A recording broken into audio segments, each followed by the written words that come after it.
This is Nick Douglas for Adventures of a Sailor Girl, and I've managed to grab Marvin. He's a busy guy. He's the organiser of the Kitefoiling Gold Cup here down under in Townsville. I think we're into the 2-week countdown, Marvin. How exciting. Yeah, that's right. It's next week, it's starting. It feels like, it's been going for a week because, the boys been here and riding every day. So we had wind every day and it's beautiful. Can't wait. I'm super excited. And I think, a lot of people around the world are super pumped to see this last event, of our beautiful sport and, perfect conditions. So super, super excited, yeah. Now, for those who may not have followed the entire tour, how many events have there been? I know this is the final event, so this makes number four. This year. So we've had South America, Adam Whittington's event in La Ventana, which is a great event. That's usually the first event of the tour. It's the second year that this tour is running now. And then after that we went to Italy for the European stop. And then to, the legendary San Francisco, Chrissy Fields, San Francisco Yacht Club. What more can you say? That was a real highlight for everybody. Big fleet and, superior event, really, really nice club and support and, excellent races in super tough conditions. So now it's all a bit more chilled here. It's like, nice and warm and the wind is not as strong and gusty. So, we're all here in board shorts and t-shirts and everybody's pretty chilled, but, you can feel the tension already and, a whole bunch of guys have come in already and everybody's going to be in the next few days. So, it's going to look good on the water, all these colorful kites with, the blue background and wind forecast is amazing. So, yeah, it's all happening. I know you said that, San Francisco is an awesome event and it's really iconic in terms of sailing and now potentially kitefoiling as well, which is awesome. But Townsville, I've got to say, it's a bit of a glamorous location too. Yeah, I mean, it is a bit different to, your big yacht clubs and, I don't think you could get any more different. Yeah, like, really prestigious places. But, for us, as the rider, what we want is, we want good conditions, we want good organization, and we just want to make sure that, the vibes are good as well on the tour. I mean, everybody's super excited about the sport and and everything that's happening. So we're trying to keep it, as kiteboarding-like as possible and just have fun really and grow our sport, which is what we're doing at the moment. Yeah, it seems to be gaining a lot of popularity. I think you've got a few more competitors this year than last year, because last year was the first time Townsville was on the tour. Second time around, maybe 40 or so, we're thinking? Now, yes, we already have 36 registrations and there's, probably one or two that'll still come and maybe, one or two that'll drop out. So anything between, 35 and 40, I think we're going to have, which is a good number, more than last year. Yep. However, it is late in the year and Australia, it's a really far location to travel to. Hard. So we have, same as last year, we have all the top 10 guys, and the top 20 are actually super stacked. Everybody knows how to fly on these things, and it's going to be super exciting. Last year we sort of set a new standard with the way that we broadcasted this event, which was great and only possible through one of my mates who's also a really, really fast foiler that I'll be fighting for the title with at the Nationals, Jalen. So he just, did the live stream last year and it was a pretty big effort that we pulled together. Also cost a lot of money, but this year he said he's gonna foil himself. It's been a bit tough to put this event on. It's great that lots of industry brands and companies came in to support. Also Mariners North there, Brad, amazing support for the last few years. Sea-Link as well, the whole team with Paul and Norman.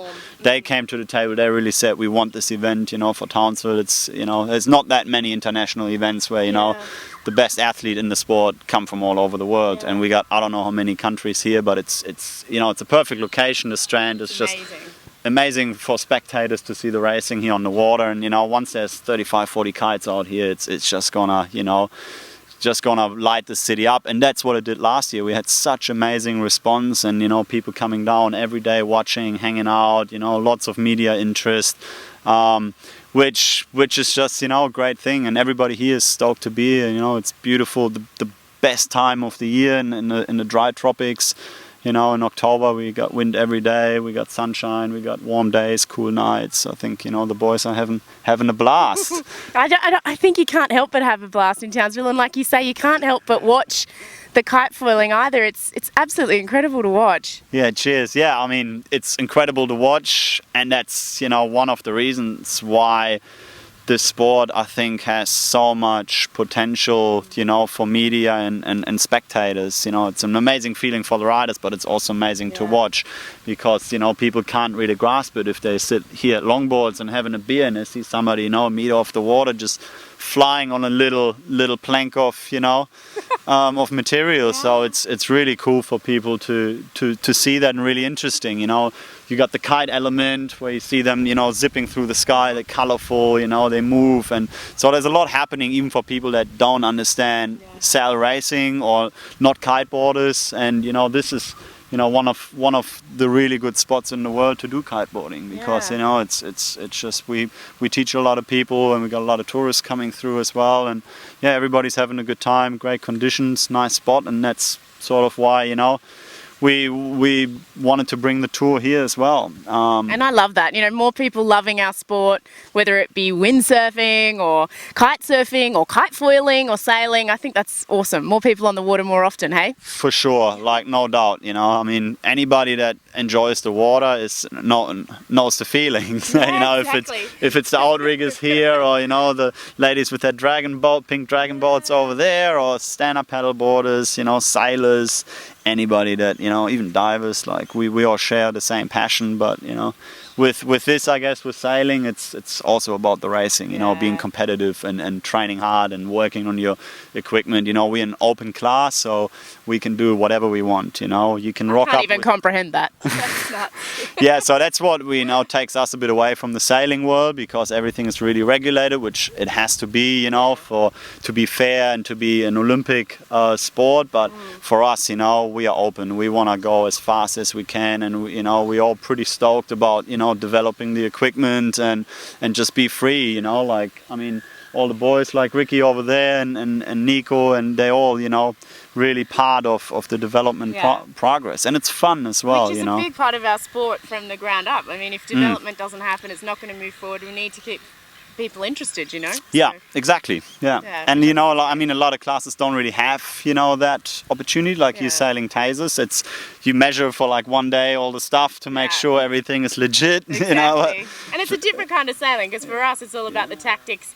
And you see a few older people in the fleet, because it's not all about the speed and it's not all about the development. Very different. But and that's fair enough. There's space for everything in our sport, which is why I love it, you know. Yeah, for sure. Yeah. And it's great. I mean, you know, I'm happy that, you know, like the sailing community has taken on, you know, the kite is really good. You know, I mean, we are now hosted by sailing clubs, you know. Which is cool. I mean, San Francisco Yacht Club, you know, they are, you know, I see it as sailing. one of the most prestigious yacht clubs in the world, and they like open their doors for us kiteboarders with our harnesses and sandy feet, you know, and walking through there. It's amazing. And also here, the Townsville Sailing Club, you know, they're really, really welcoming, and you know, JB and all the guys involved here, they have been supporting us from day one.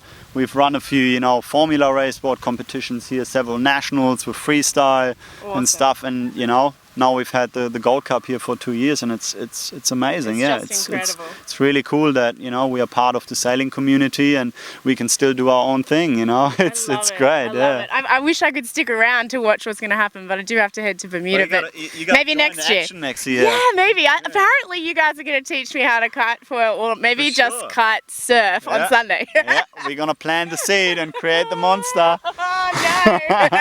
Here we go. Now this is awesome. But congrats to you, Marvin, because I know how hard it is to coordinate an event, but then to compete in it as well. That's such a challenge. But well done to you. That's when you got to forget about everything, and you know, and then you probably, you know, lose a bit of focus and crash a bit more because you see some.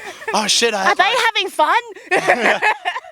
Is the beer cold in the fridge? Shit. No, it's all good. You're absolutely incredible. But thanks so much for inviting me Nick. into the fold too. And thanks for doing the interviews with us, and you know, getting us out there as well. It's all much appreciated. And next year you on. Look out, world. Sweet ass.